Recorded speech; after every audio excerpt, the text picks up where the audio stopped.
¿Son un mal necesario? ¿Representan realmente los intereses de sus agremiados? Los sindicatos en México se han convertido en un coto de poder con fines muy distintos de los que fueron creados. La historia del sindicalismo en nuestro país está llena de claroscuros. Dentro de la conversación nacional hoy se encuentra el CENTE, el sindicato de Pemex, de electricistas, pero con temas que van más allá de la protección a los derechos de los trabajadores. ¿Qué hacer para recobrar el sentido fundamental de la protección laboral? ¿Son sus miembros o sus líderes los que han demeritado el rol y la imagen de estas agrupaciones? Hoy, en Proyecto de Nación, debatimos propuestas sobre cómo mejorar, sanear y fortalecer en beneficio de los trabajadores a los sindicatos de nuestro país. Líderes especializados en el tema proponen esta noche acciones concretas aquí en Proyecto de Nación. Comenzamos.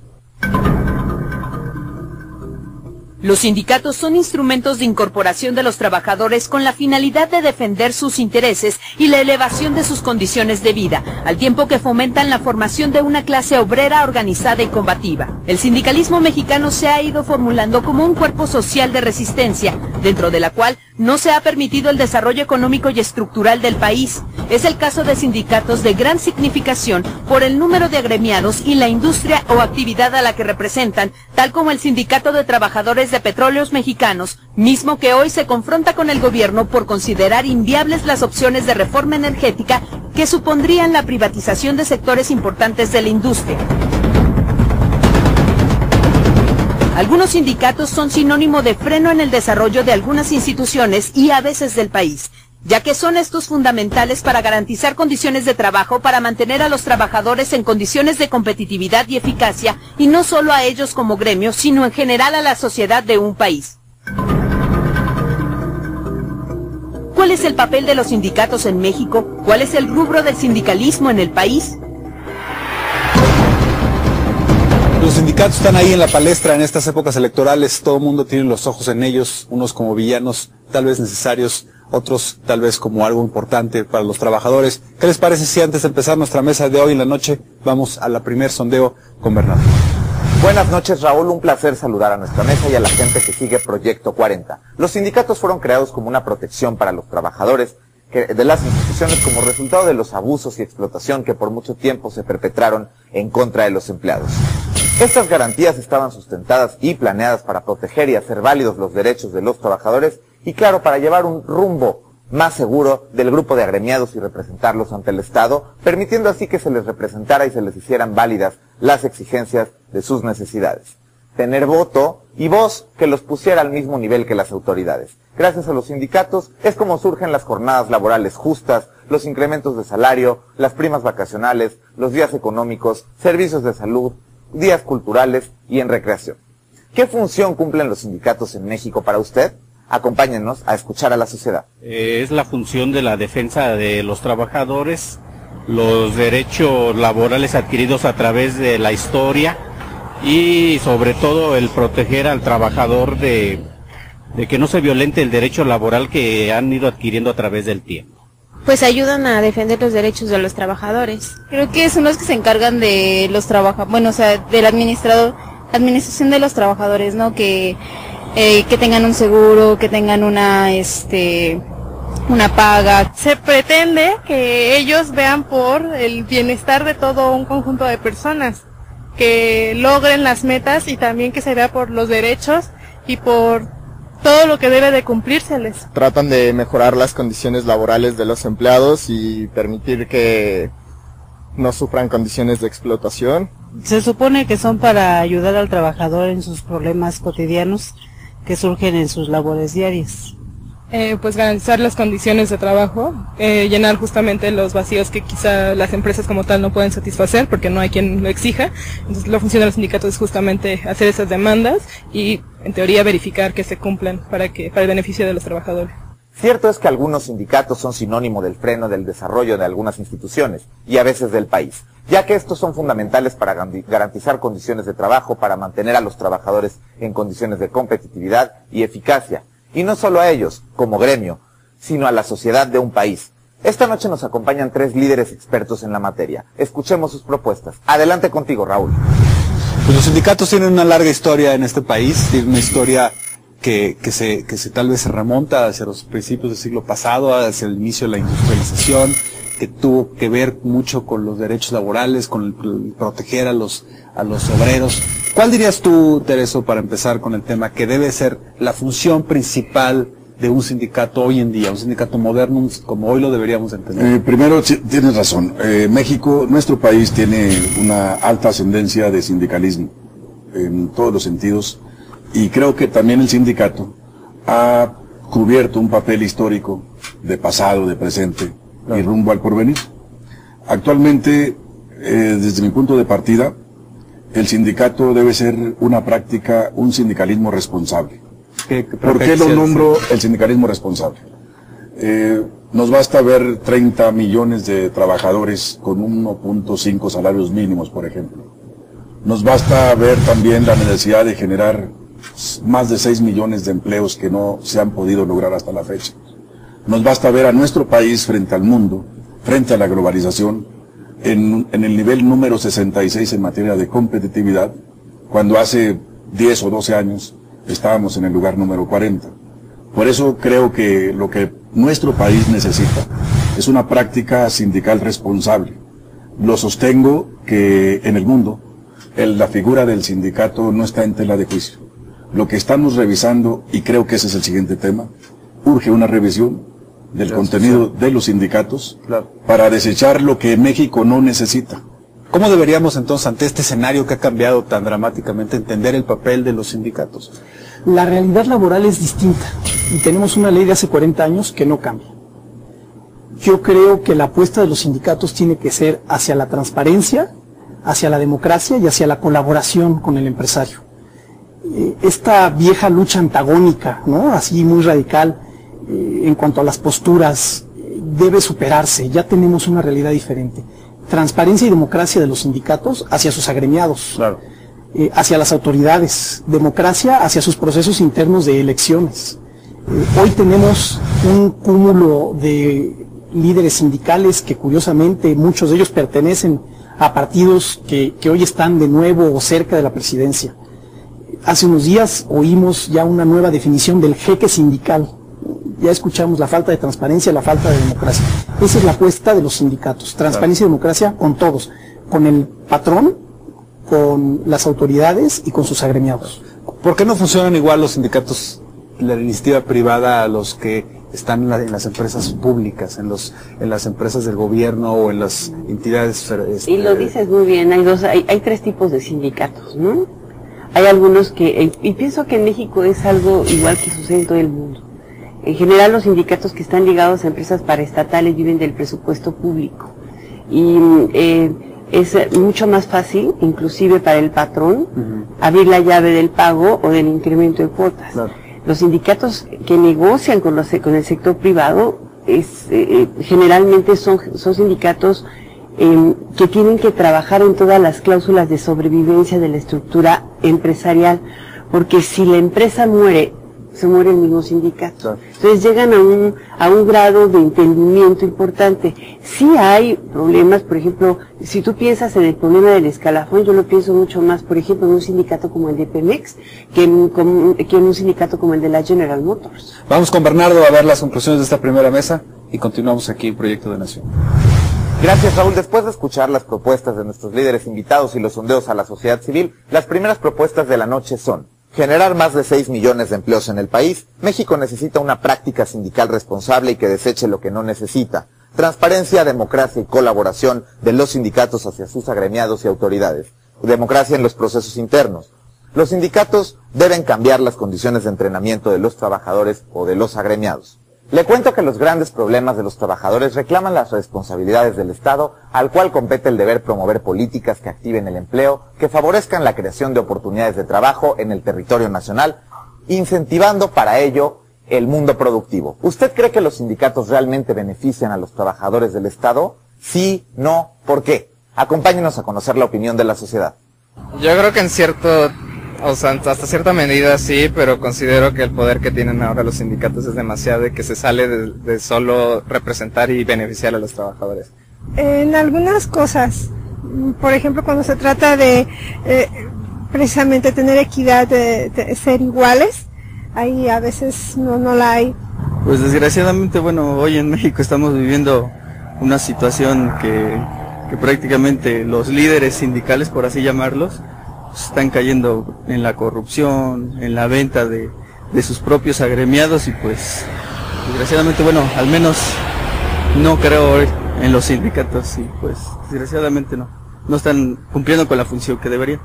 Pues sí benefician siempre y cuando se cumplan y no dejen perder esos derechos que se han ganado, ¿sí? Pero pues hemos visto que ahora últimamente no. Los desequilibrios económicos y sociales existentes en el mundo del trabajo se han de afrontar restableciendo la justa jerarquía de valores y colocando en primer lugar la dignidad en las condiciones de la persona que trabaja. Las nuevas realidades se manifiestan con fuerza en el proceso productivo como la globalización de las finanzas, de la economía y del comercio. Además, el trabajo no debe violar la dignidad y la centralidad de la persona humana y nunca la libertad y la democracia de los pueblos. Vayamos contigo, Raúl, para seguir construyendo un proyecto de nación. Pues vemos en las calles que la gente no tiene una muy buena imagen de los sindicatos. Piensan que muchos de ellos están ahí para servir a sus líderes sindicales, a que se enriquezcan, a que tengan poder político, a que tengan influencia en las esferas de poder de este país. Jorge, ¿qué habría que hacer para que, sobre todo el tema de los sindicatos de gobierno, los gubernamentales, los de las empresas paraestatales, qué habría que hacer para que esto cambiara, para que realmente empezaran a actuar tal vez más como los que actúan en los sindicatos de la iniciativa privada? Tendríamos que incentivar más transparencia en las finanzas de los sindicatos, por ejemplo. Los sindicatos hoy son personas morales no contribuyentes, según la ley del impuesto sobre la renta. No pagan impuestos.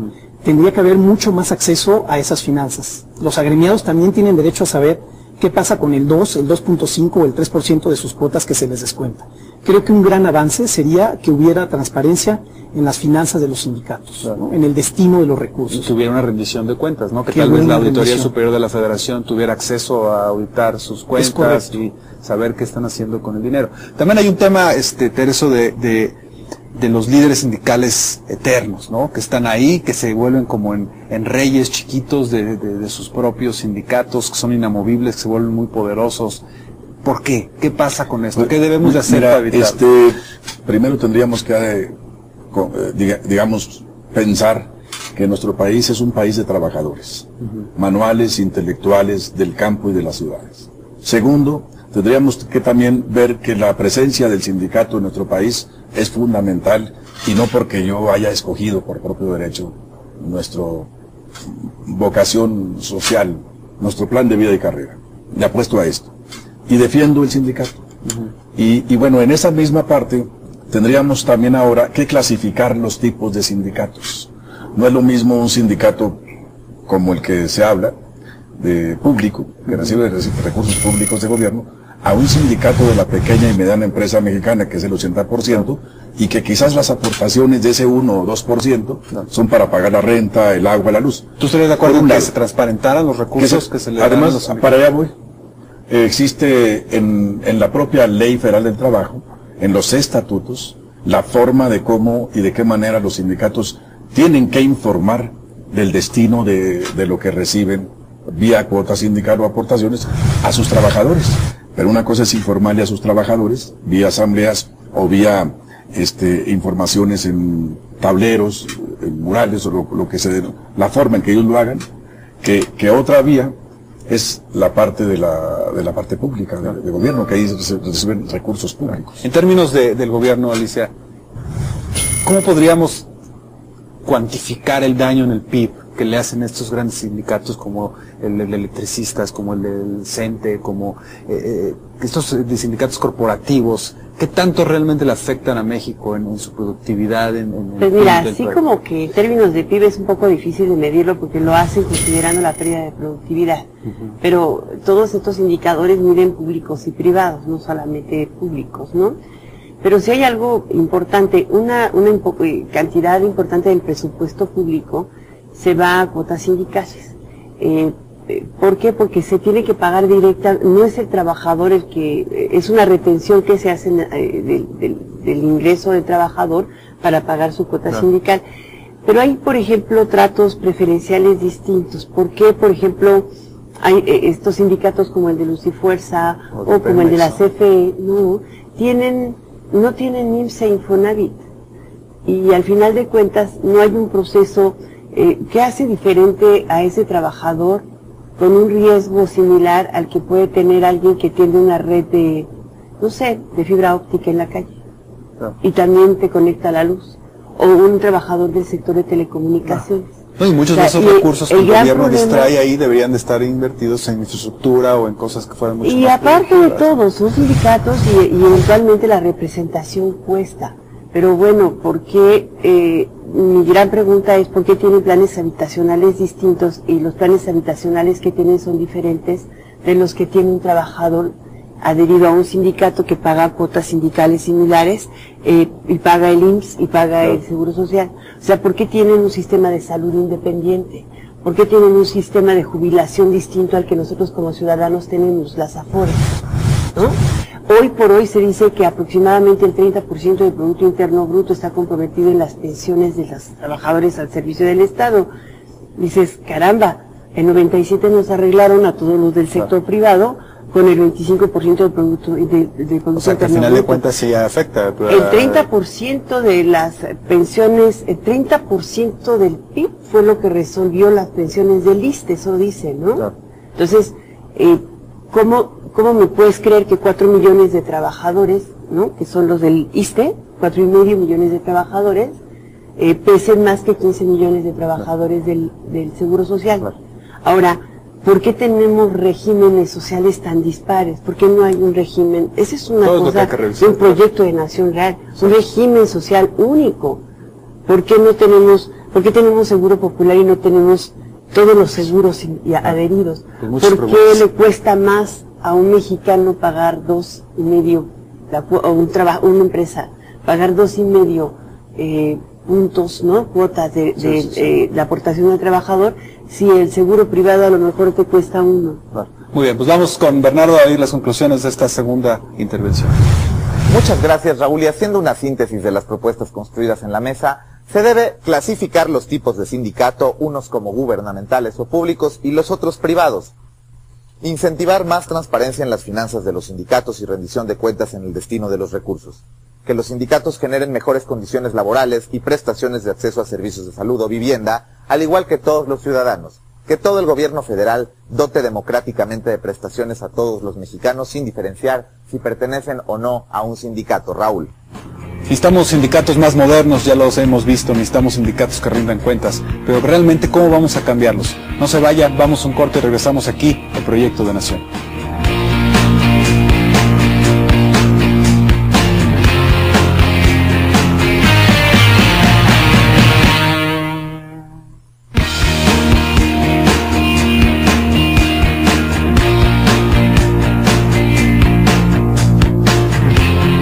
Regresamos aquí a Proyecto de Nación, vamos al tercer sondeo de la noche y continuamos. Hoy la lucha de derechos continúa y las marchas y manifestaciones en defensa de los derechos han incrementado con el periodo electoral. Algunos sindicatos se encuentran en el centro de la discusión, pues el valor fundamental que es la representatividad queda entredicho, debido al poder económico y político que ciertos líderes adquieren en función de las contribuciones de los agremiados. ¿Qué proponen para mejorar los derechos de los trabajadores en México? ¿Cuál es el rumbo de los sindicatos en el país? Aquí las respuestas. Más que nada sería como que mejorar la administración, revisar que las personas que están a cargo de los sindicatos estén cumpliendo con su función, ¿no? Que se den cuenta de que cuáles son las cosas que necesitan los trabajadores. Pues yo creo que, o sea, partiendo de que los sindicatos son necesarios, porque sí considero que sean necesarios, creo que algo muy importante que quizá en México no está muy bien regulado es la coordinación entre el sindicato y el área específica. Yo creo que a lo mejor había una transformación, no tanto en sindicatos, sino en organizaciones, ¿no? En organizaciones que pretendan precisamente que haya derechos para todos los trabajadores. En realidad creo que es difícil, que ya es un problema grave actualmente, pero creo que es indispensable que tratemos de solucionar los problemas que tienen y de mejorar la forma en la que funcionan. Pues yo creo que se están haciendo cada vez más fuertes pues por las demandas que están viviendo cada vez más. Pues podría mejorar si tuvieran una buena organización, pero si se queda con la gente que nada más está por una plaza o algo así, no se puede lograr nada. Pues si sigue ahora sí con la situación de corrupción y manipulación, pues tarde o temprano yo creo que los mismos agremiados se van a levantar y quizá romper con esos sindicatos, para que ellos mismos tomen las riendas y pues vean por sus propios intereses. Y aún tenemos propuestas por concluir. Regreso con ustedes, Raúl. Sin lugar a dudas es un problema complejo, es un problema grande, es un problema que hay que verlo desde muchos ángulos, desde muchos, observarlo desde muchos lugares, pero es un problema que tenemos que cambiar, tenemos que avanzar y tiene que haber golpes definitivos, tiene que haber voluntad política.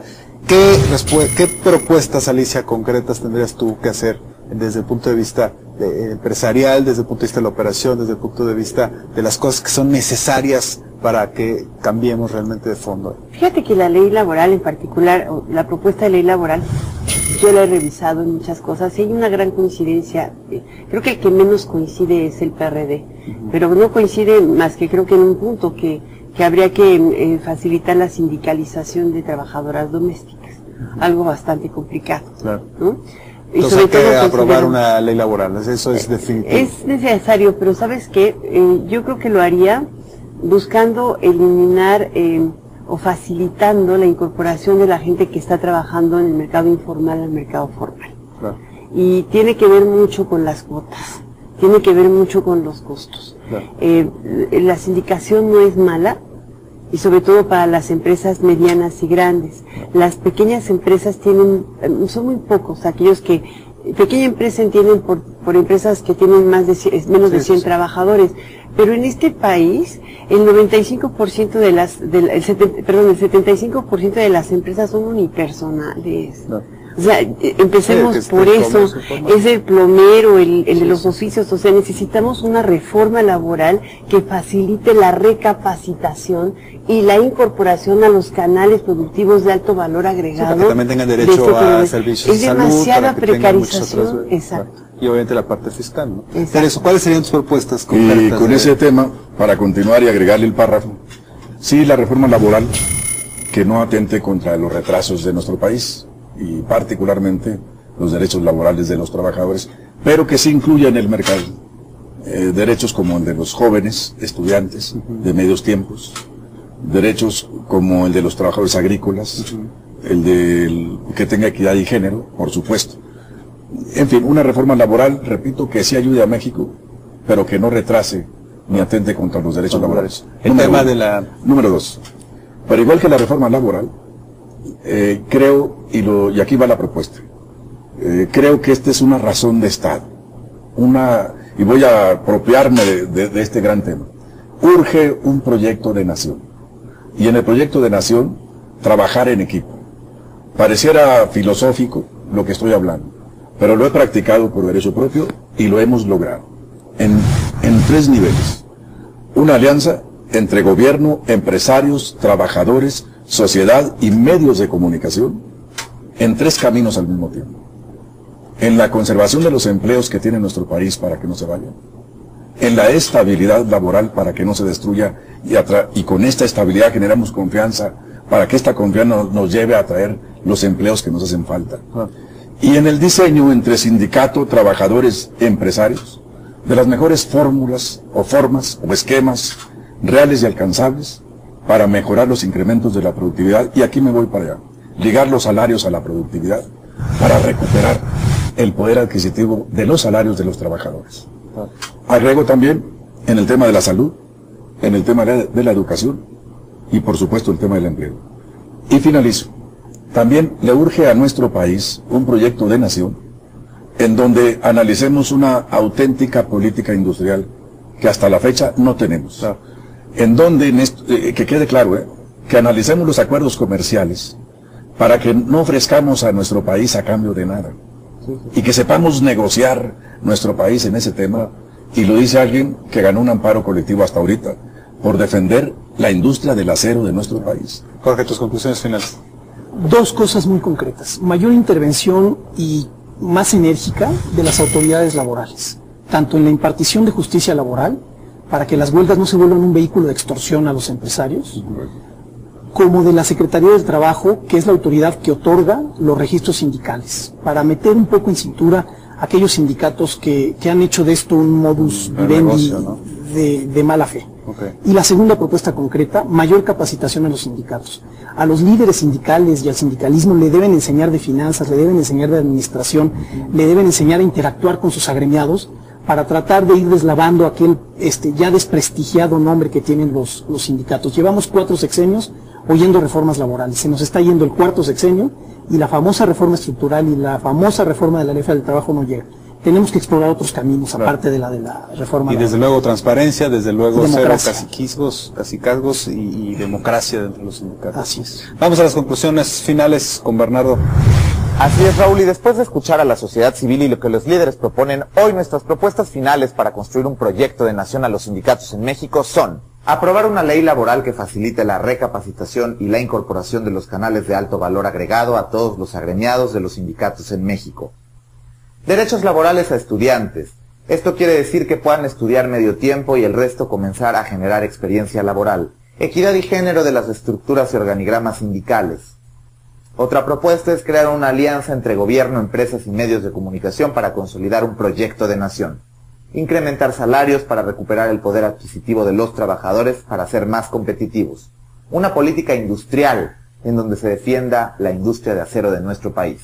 Impartición de justicia laboral, estructura reformada de los sindicatos laborales y mayor capacitación de los líderes sindicales para regresarle el prestigio a los sindicatos y obtener una verdadera reforma laboral. ¿Y qué le parece si enviamos estas propuestas a Rosalinda Vélez Juárez, secretaria del Trabajo y Previsión Social, y a los líderes sindicales más representativos del país, en espera de conocer su respuesta y valiosa opinión? Y aquí, en este espacio, compartiremos su respuesta.